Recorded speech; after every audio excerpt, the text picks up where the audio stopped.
ನಮಸ್ಕಾರ ರೀಪ ಎಲ್ಲರಿಗೂ. ಕರ್ನಾಟಕ ರಾಜ್ಯದಾಗ ಪ್ರಾದೇಶಿಕ ಪಕ್ಷ ಎಚ್.ಡಿ. ಕುಮಾರಸ್ವಾಮಿ ಅವರು ಮತ್ತು ದೇವೇಗೌಡರು ಕೂಡಿ ಭಾಳ ಶ್ರಮಪಟ್ಟು ಕಟ್ಟಿದ್ರು ಆ ಪಕ್ಷ.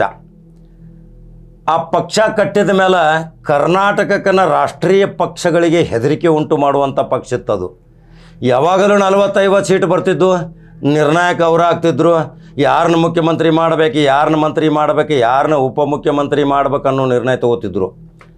ಆದರೆ ಇದೇ ಎಚ್.ಡಿ. ದೇವೇಗೌಡ ಮತ್ತು ಕುಮಾರಸ್ವಾಮಿ ಕೂಡ್ಕೊಂಡು ತಮ್ಮ ಪಕ್ಷವನ್ನು ಹಾಳು ಮಾಡಿದ್ರೇನು. ಜನ ಇವತ್ತು ಭಾಳ ಆ ಪಕ್ಷದಿಂದ ದೂರ ಉಳಿದ್ರು ಕಾರ್ಯಕರ್ತರು.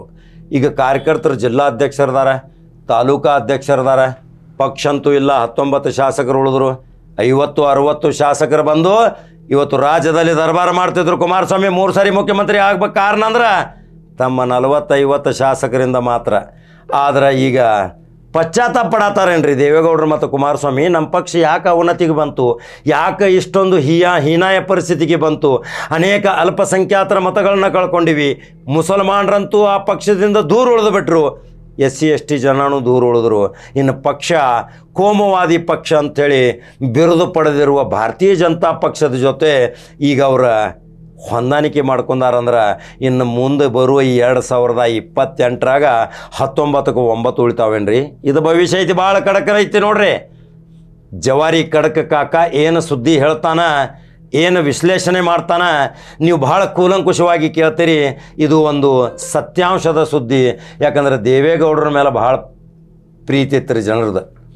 ಯಾಕಂದ್ರೆ ದಕ್ಷಿಣ ಭಾರತದಿಂದ ಮೊಟ್ಟ ಮೊದಲನೆಯ ಪ್ರಧಾನಮಂತ್ರಿಯಾದಂಥ ಇದೇ ದೇವೇಗೌಡರು ಮತ್ತೊಬ್ಬರ ಪ್ರಧಾನಮಂತ್ರಿ ಆಗಲಾಗಂಗೆ ನೋಡ್ಕೊಂಡ್ಬಿಟ್ರಿ. ಇಲ್ಲಿ ಮುಂದೆ ಆಗ್ತಾರೋ ಇಲ್ಲೋ ಗೊತ್ತಿಲ್ಲ. SM ಕೃಷ್ಣಂದು ರೇಷ್ನಾಗಿತ್ತು, ಆದರೆ ಆಗಲಿಲ್ಲ. ಆದರೆ ಈ ದೇವೇಗೌಡರು ಇವತ್ತು ದೇಶದಲ್ಲಿಯೇ ಒಂದು ಪ್ರಾದೇಶಿಕ ಪಕ್ಷದ ವತಿಯಿಂದ ಪ್ರಧಾನಮಂತ್ರಿ ಆದರು. ಆದರೆ ಇವತ್ತು ಅವ್ರ ಪರಿಸ್ಥಿತಿ ಏನಾಗೈತಿ ರೀ ಅವ್ರ ಪಕ್ಷದ್ದು. ಕುಮಾರಸ್ವಾಮಿಗೆ ಯಾವಾಗಲೂ ಅಧಿಕಾರದ ಆಸೆ ಅಂತ ಹೇಳ್ತಾರೆ ಜನ. ಯಾವಾಗ ನೋಡಿದ್ರೆ ಅಧಿಕಾರ ಬೇಕು, ಅಧಿಕಾರ ಬೇಕು, ಕುಟುಂಬ ರಾಜಕೀಯ ಬೇಕು, ತಮ್ಮ ಮಕ್ಕಳನ್ನು, ತಮ್ಮ ಮರಿಮಕ್ಕಳನ್ನು, ತಮ್ಮ ಕುಟುಂಬದವರನ್ನು ಮುಖ್ಯಮಂತ್ರಿ ಮಾಡಬೇಕು, ಅಧ್ಯಕ್ಷರನ್ನ ಮಾಡಬೇಕು, ಎಲ್ಲ ತಮ್ಮ ಹತೋಟಿಯಾಗೆ ಇಟ್ಕೋಬೇಕು. ಆದರೆ ಈಗ ಒಬ್ಬೊಬ್ಬರು ಚೆದರಾಗಿ ದೇವೇಗೌಡರ ಸಹವಾಸ ಬೇಡೋ ಯಪ್ಪ ಅಂಥೇಳಿ ಹೊರಗೆ ಬಂದಾರ. ಎಂತಿಂತ ನೋಡ್ರಿ, ಶಿವಲಿಂಗೇಗೌಡರು ಇದ್ದರು. ಜಮೀರ್ ಅಹ್ಮದ್ ಇದ್ದಾಗ ಹೆಂಗಿತ್ತು ಪಕ್ಷ, ಬಿಗ್ ಟಾನಿಕ್ ಇತ್ತು. ಶಿವಲಿಂಗೇಗೌಡ ಇದ್ದಾಗ ಹೆಂಗೆ ಪಕ್ಷ ಸ್ಟ್ರಾಂಗ್ ಇತ್ತು. ಎಂತಿಂಥವ್ರು ಬಿಟ್ಟು ಹೋದ್ರಲ್ಲಿ ಜನತಾದಳ ಪರಿವಾರ. ರಾಮಕೃಷ್ಣ ಹೆಗಡೆ ಇದ್ದಾಗೂ ಸಹಿತ ಜನತಾದಳ ಇವತ್ತು VP ವಿಶ್ವನಾಥ್ ಪ್ರತಾಪ್ ಸಿಂಗ್ನ ಪ್ರಧಾನಮಂತ್ರಿ ಮಾಡಿದಂಥ ಇದೇ ಜನತಾದಳ ಇವತ್ತು ಜನತಾದಳ ಜಾತ್ಯತೀತ ಆಗಿ ಚೆದರಾಗಿ ಈಗ ಎಲ್ಲಿಯೂ ಕಾರ್ಯಕರ್ತರು ಇಲ್ಲ. ಯಾಕಂದರೆ ಕುಮಾರಸ್ವಾಮಿ ನಿಜಕ್ಕೂ ಒಂದು ಒಳ್ಳೆಯ ರಾಜಕಾರಣಿ, ಇಚ್ಛಾಶಕ್ತಿ ಇತ್ತು. ಒಳ್ಳೆಯ ಏನೋ ಕರ್ನಾಟಕ ರಾಜ್ಯಕ್ಕೆ ಒಳ್ಳೊಳ್ಳೆ ಉಡುಗೊರೆ ಕೊಡಬೇಕು, ಒಳ್ಳೆಯ ಯೋಜನೆಗಳನ್ನ ರೂಪಣೆ ಮಾಡಬೇಕನ್ನೋ ಭಾವನೆ ಇತ್ತು. ಆದರೆ ಇವತ್ತು ಏನಾಗೈತಿ ಪರಿಸ್ಥಿತಿ ಕುಮಾರಸ್ವಾಮಿದು ಗೊತ್ತೈತೇನ್ರಿ. ಈಗ ಎಲ್ಲಿ ನೋಡಿದಲ್ಲಿ ಎಲ್ಲಿಯೂ ಇಲ್ಲ. ಈಗ ಮೋದಿ ಹತ್ರ ಹೋಗಿ ಕಾಲು ಬೀಳೋ ಪರಿಸ್ಥಿತಿ ಬತ್ತು. ಆ ಪಕ್ಷದ ಜೊತೆ ಹೊಂದಾಣಿಕೆ ಮಾಡ್ಕೊಂಡೇನು 2 ಸೀಟ್ ತೊಗೊಳವ್ರಿ, 3-2 ಎಲ್ಲಿ ನಡೀತೈತಿ ದಕ್ಷಿಣ ಭಾರತದಾಗ, ದಕ್ಷಿಣ ಕರ್ನಾಟಕದಾಗ, ಮಂಡ್ಯ, ರಾಮನಗರ, ಮೈಸೂರು ಭಾಗದಾಗ ಇರುವಂಥ ಪ್ರಾಬಲ್ಯ ಇರುವಂಥ JDS. ಉತ್ತರ ಕರ್ನಾಟಕಕ್ಕಂತೂ ಬಿಗ್ ಜೀರೋ.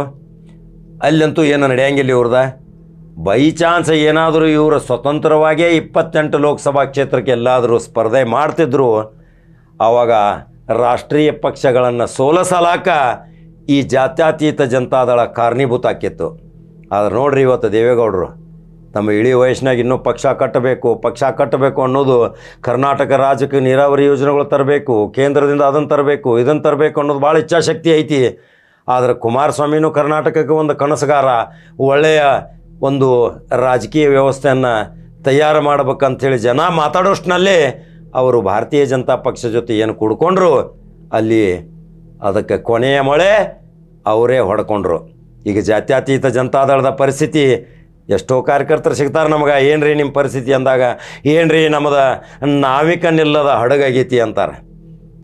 ಈಗ ಜಾತ್ಯತೀತ ಜನತಾದಳದ ಪರಿಸ್ಥಿತಿನ ಹಂಗಾಗೈತಿ ರೀ. ಎಲ್ಲಿ ನೋಡಿದಲ್ಲಿ ಕಾರ್ಯಕರ್ತರಿಲ್ಲ. ಅವ್ರು ಏನು ಮಾಡ್ಬೇಕೇನು, ಕಾಂಗ್ರೆಸ್ಗೆ ಹೋಗ್ಬೇಕು, BJPಗೆ ಹೋಗಬೇಕು, ಅವರು ಸಹಿತ ಅವ್ರ ಮೇಲೆ ನಂಬಕ್ಕೆ ತಯಾರಿಲ್ಲ. ಯಾಕಂದ್ರೆ ನೀವು ಸ್ಥಿರವಾಗಿ ಉಳಿಯಂಗಿಲ್ಲರಿಪ್ಪ, ಮತ್ತು ಎಲ್ಲರೂ ಹೋಗ್ತೀರಿ, ಎಲ್ಲರೂ ಬರ್ತೀರಿ, ಕಾಯಂ ಉಳಿಯಂಗಿಲ್ಲ. ಇದು ಒಂದು ಅವ್ರ ಮೇಲೆ ಆರೋಪ ಬರಾಯ್ತಿ. ಅದರ ಸಲುವಾಗಿ ಇನ್ನು ಭಾರತೀಯ ಜನತಾ ಪಕ್ಷ ಈ ದೇವೇಗೌಡ ಪಕ್ಷದ ಜಾತ್ಯತೀತ ದಳ ಪಕ್ಷದ ಜೊತೆ ಸೇರಿಕೊಂಡು ಎಷ್ಟು ಸೀಟ್ ಗೆಲ್ತೀರಿ ಅನ್ನೋದು ಬರುವ 2024 ಗೊತ್ತಾಕೈತಿ. ಜಾತ್ಯತೀತ ಜನತಾದಳದಿಂದ ಭಾರತೀಯ ಜನತಾ ಪಕ್ಷಕ್ಕೆ ಏನೂ ಲಾಭ ಇಲ್ಲ, ಜೀರೋ ಲಾಭ. ಅದು ತನ್ನಷ್ಟಕ್ಕೆ ತಾನ ಮಕಾಡ ಮಲ್ಕೊಂಡೈತಿ. ಅದನ್ನು ತೊಗೊಂಡು ನಾವು ತೇಲ್ತೀವಿ ಅಂದ್ರೆ ಭಾರತೀಯ ಜನತಾ ಪಕ್ಷಕ್ಕೂ ಭವಿಷ್ಯ ಇಲ್ಲ. ಈಗ ಭಾರತೀಯ ಜನತಾ ಪಕ್ಷಕ್ಕೆ ನೇರ ಹಣಿ ಕರ್ನಾಟಕ ಅಂದ್ರೆ ಕಾಂಗ್ರೆಸ್ ಒಂದೇ. ಕಾಂಗ್ರೆಸ್ ಏನು ತನ್ನ 5 ಗ್ಯಾರಂಟಿಗಳನ್ನ ತೊಗೊಂಡು ಹೋಗೋದ್ರಿ ಮಂದಿ ಮುಂದೆ. ನಾವು ಕರೆಂಟ್ ಕೊಟ್ಟೇವಿ, ನಾವು ನೀರು ಕೊಟ್ಟೇವಿ, ನಾವು 2 ಲಕ್ಷ ರೂಪಾಯಿ 2,000 ರೂಪಾಯಿ ತಿಂಗಳ ಹೆಣ್ಮಕ್ಳಿಗೆ ಕೊಟ್ಟೇವಿ, ಉದ್ಯೋಗ ಭರವಸೆ ನಿರುದ್ಯೋಗಿದವ್ರಿಗೆ ಒಂದು 2,500-3,000 ರೂಪಾಯಿ ಕೊಡಾಕತ್ತೀವಿ ಅಂತ ಹೇಳ್ತೀರಿ. ಇನ್ನು ಆ ಗೃಹಲಕ್ಷ್ಮಿ ಕೆಲಸ ಕೊಡ್ತೈತೋ, 2,000 ರೂಪಾಯಿದು ಕೆಲಸ ಕೊಡ್ತೈತೋ, ಕರೆಂಟ್ ತುಂಬಲಿಲ್ಲ ಅಂದ್ರೆ ಅದನ್ನು ಕೆಲಸ ಕೊಡ್ತೈತೋ. ಇನ್ನು ಮತದಾರರು ಸಹಿತ ಭಾಳ ಶಾಣೆ ಅದಾನೆ. ನಮ್ಮ ಆರ್ಥಿಕ ಸ್ಥಿತಿ ಕುಸಿದು ಹೋತಂದ್ರೆ ನಾಳೆ ನಮ್ಮ ಕರ್ನಾಟಕಕ್ಕೆ ದೊಡ್ಡ ಅಧೋಗತಿ ಪರಿಸ್ಥಿತಿ ಬಂದ್ರೆ ಆ ಸಾಲ ನಮ್ಮ ತಲೆ ಮೇಲೆ ಬರ್ತೈತಿ. ಮತ್ತೇನಾದರೂ 4 ಪಟ್ಟು ಟ್ಯಾಕ್ಸ್ ಹೆಚ್ಚು ಮಾಡ್ತಾರೆ, ಮತ್ತು ಅದನ್ನು ಭರ್ತಿ ಮಾಡ್ಕೋತಾರೆ. ಇದನ್ನೆಲ್ಲ ಗೊಂದಲದಮಯ ವಾತಾವರಣದಿಂದ ಭಾಳ ವಿಚಲಿತ ಆಗ್ಯಾನ ಕರ್ನಾಟಕದ ಮಹಾಜನತೆ. ಇವತ್ತೊಂದು ಭಾಳ ಕಿವಿಗೊಟ್ಟು ಕೇಳ್ರಿ, ಏನು ನಿರ್ಣಯ ತಗೊಳ್ಳೋದು ಭಾರತೀಯ ಜನತಾ ಪಕ್ಷ, ರಾಷ್ಟ್ರೀಯ ಕಾಂಗ್ರೆಸ್ ಇವತ್ತು ಕರ್ನಾಟಕದಿಂದ ಎಷ್ಟು ಸೀಟ್ ನೀವು ಗೆಲ್ಲಿಸ್ತೀರಿ ಅನ್ನೋದು ನಿಮ್ಮ ಮೇಲೆ ಅವಲಂಬನೆ ಐತಿ. ಯಾಕಂದ್ರೆ ಮತ್ತೆ ಕೇಂದ್ರ ಗೆದ್ದಿಗೆಗೆ ಮೋದಿನ ಕೂಡ್ತಾರೆ ಅನ್ನೋದು ಭಾಳ ಜನ ಈಗಾಗಲೇ ಭವಿಷ್ಯ ನೋಡ್ದಾರೆ. ಆದ್ರೆ ಮೋದಿ ಆ ರೈತ ಚಳವಳಿದಿಂದ ಮಾತ್ರ ಡ್ಯಾಮೇಜ್ ಆಗಾಕತ್ತೈತಿ.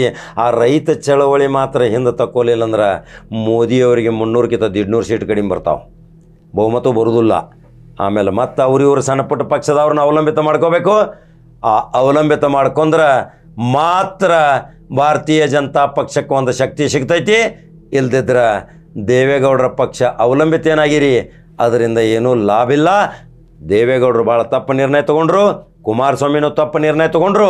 ಜಾತ್ಯತೀತ ಪ್ರಾದೇಶಿಕ ಪಕ್ಷ ಅದು ಕರ್ನಾಟಕದಲ್ಲಿ ಅಸ್ತಿತ್ವಕ್ಕೆ ಉಳಿಬೇಕಾಗಿತ್ತು, ಯಾರ ಜೊತೆ ಹೊಂದಾಣಿಕೆ ಮಾಡ್ಕೋಬಾರ್ದಾಗಿತ್ತು. ಇವತ್ತು ತಮಿಳುನಾಡಲ್ಲಿ ನೋಡ್ರಿ, ಆಂಧ್ರದಲ್ಲಿ ನೋಡ್ರಿ, ಕೇರಳದಲ್ಲಿ ನೋಡ್ರಿ, ಪಶ್ಚಿಮ ಬಂಗಾಳದಲ್ಲಿ ನೋಡ್ರಿ, ತಮ್ಮ ಪ್ರಾದೇಶಿಕ ಪಕ್ಷದಿಂದ ಬಲಿಷ್ಠ ಆಗಿ ರಾಜ್ಯ ದರ್ಬಾರ ಮಾಡಾಕತ್ತಾರ. ನೀವು 40-50 ಸೀಟ್ ಬಂದಾಗ ಸಹಿತ ನೀವು ಪಕ್ಷ ಸಂಘಟನೆ ಮಾಡಲಿಲ್ಲ. ಪಕ್ಷ ಸಂಘಟನೆ ಮಾಡ್ತೀರಿ ಅಂದ್ರೆ ನಿಮಗೂ 130 ಸ್ಥಾನ ಕೊಡ್ತಿದ್ರು. ಆದರೆ ನೀವು ದಕ್ಷಿಣ ಕರ್ನಾಟಕಕ್ಕೆ ಮಾತ್ರ ಸೀಮಿತ ಆದ್ರಿ, ಉತ್ತರ ಕರ್ನಾಟಕಕ್ಕೆ ನಿಮ್ಮ ಕೊಡುಗೆಗಳು ಕಡಿಮೆ. ಅದು ಒಂದೇ ಒಂದು ಕೊಡುಗೆ ಕೊಟ್ಟಿದ್ದು ನೀವು ಬೆಳಗಾವಿಯ ಸುವರ್ಣಸೌಧ ಕಟ್ಟಿಸಿದ್ದು. ಅದೊಂದು ಹೆಮ್ಮೆ ಪಡಬೇಕು ಕುಮಾರಸ್ವಾಮಿಗೆ. ಅಲ್ಲಿ ಕ್ಯಾಬಿನೆಟ್ ಮಾಡ್ಬೇಕು ಅನ್ನೋದಿತ್ತು. ಪ್ರತಿ ವರ್ಷ 2-3 ಸಾರಿ ಅಲ್ಲಿ ಅಧಿವೇಶನ ಮಾಡ್ಬೇಕಂತೂ ವಿಚಾರ ಇತ್ತು. ಆದ್ರೆ ಕಾಲ ಕೂಡಿ ಬರಲಿಲ್ಲ. ಈಗ ಜಾತ್ಯತೀತ ಜನತಾದಳದ ಕಾರ್ಯಕರ್ತರು ಏನು ವಿಚಾರ ಮಾಡಿದಿರಿ?